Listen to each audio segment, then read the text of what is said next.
አሁን አንዳንድ የሚያቀርቧቸው ነገር ስታይ ህዝቡን ዲሞክራሲ እያለማመን መንግስት እነሱ ሆነው ነው 27 ዓመት ሰው ሲገርሉ ሲጨቁኑ ሲገሉ ሲያስሩ የነበሩ ሰዎች ለራሳቸው ያለመዱትን ዲሞክራሲ ሰውን እያለማመዱት ነው።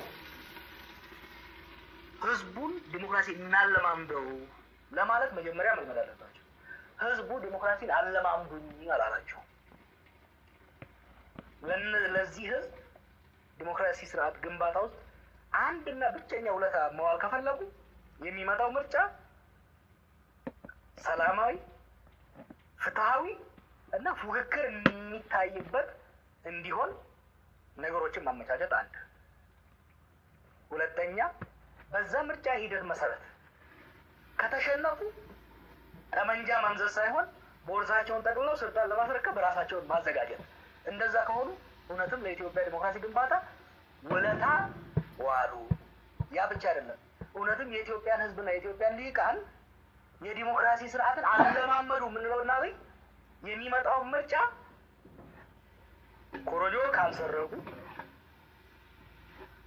የሰጣ ኃይሉን አፍን ገደል አሰራራ ካላሉት ምርጫ ቦርድን እጅ እየጠመዘዙ መድሏዊ ስርዓትን ካላመጡ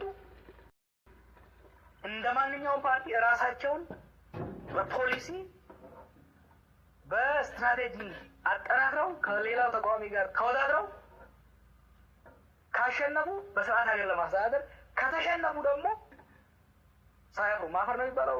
ቁማር ስትጫወች ስትበዚ ሳያፍሩ ስልጣን አስረክበው ዞር ካሉ እውነትም የኢትዮጵያ ህዝብ ዲሞክራሲ አለማመዱ እንላለን።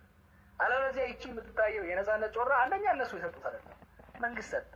ምን መንግስት ያለ 5000 ሰው እኮ አልቆ 5000 ሰው አልቆ የእነሱን ጌቶች አባሮ እነሱንም ነፃ ያወጣው የህዝብ ነው። ስለዚህ ለዚህ ህዝብ ነፃነትን አለማመዱት ስድብ ነው ለህዝብ። መልካም ወደ ምርጫ ካነሱ ወደ ምርጫችን እንሂድ።